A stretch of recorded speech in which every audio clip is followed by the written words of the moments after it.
Igor Kokoskov has paid his dues. He was the head coach of the Georgia and Slovenia national teams. He was an assistant coach for the Clippers, Pistons, Suns, Cavaliers, Magic and Jazz. Now, he'll get his chance as NBA head coach. Adrian Wojnarowski of ESPN, the Phoenix Suns are hiring Utah Jazz assistant Igor Kokoskov as their new head coach, league sources tell ESPN. Kokoskov, a native of Serbia, will be the first European-born head coach in the NBA. Adrian Wojnarowski, at Wajepson, May 2, 2018. Kokoskov is the NBA's first European non-interim coach. Kiki van de Wey, a Nets interim coach in 2010, was born in West Germany, but grew up in California.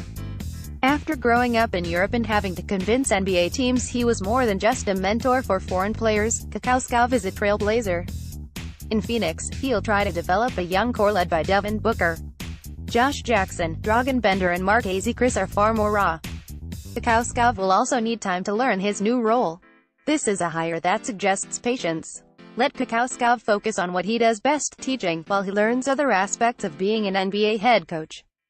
In that time, the Suns' young prospects can also find their way. But the Suns haven't sounded patient. General Ryan McDonough talking of diving into free agency this summer. Big spending on veterans would create big immediate expectations for Kokoskov. Is this a tweak to the plan? An incohesive strategy? Navigating these types of questions is the duty of an NBA head coach. It's Kokoskov's job now. As the Rockets left the floor for halftime of their Game 2 loss last night, Houston center Nene pushed back a heckling Jazz fan who got in James Harden's face. The Rockets returned to the court. Harden apparently knocked the phone of a heckler, presumably the same guy, because how many Jazz fans that annoying were in that section of Houston's arena last night? The NBA fined Rodney Hood $35,000 for slapping the phone from a fan's hand earlier this year. But that fan was leaning back, not toward the player, like Harden's heckler was at least going into halftime. And Harden isn't seen actually hitting the phone. It just looks as if he's reaching toward it and sounds as if he makes contact. Will that plausible deniability get the Rockets' superstar out of league punishment? Stephen Curry moved well Tuesday night for a guy that had been out for weeks with a sprained MCL.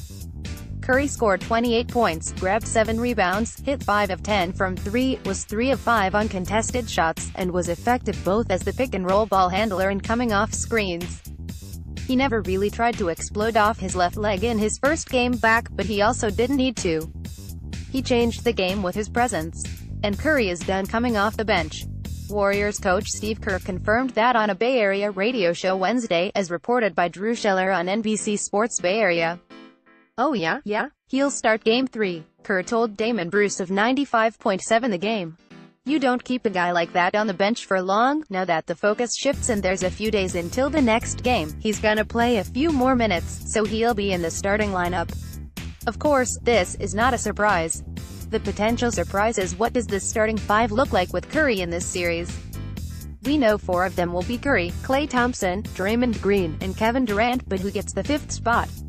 Andre Iguodala? Kevin Looney? Kerr is not going to tip his hand on that one, but the big 4 with Iguodala were 4 in 9 minutes of court time in Game 2, so that would be the logical choice. Players sneaking into opposing huddles is a great source of humor.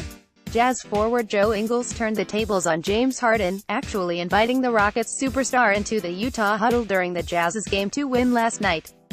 "What a fantastic implicit diss. We don't care whether you know what's coming. You can't do anything about it, anyway."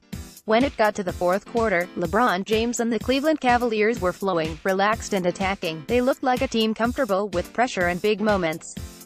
Toronto Raptors got tight. They shot 5-24 in the fourth, missed all their threes and a bunch of bunnies in the final minutes of regulation and overtime, and generally lived up to the worst generalizations about them. Toronto can bounce back, but they have dug themselves a hole now, as I get into in this PBT Extra.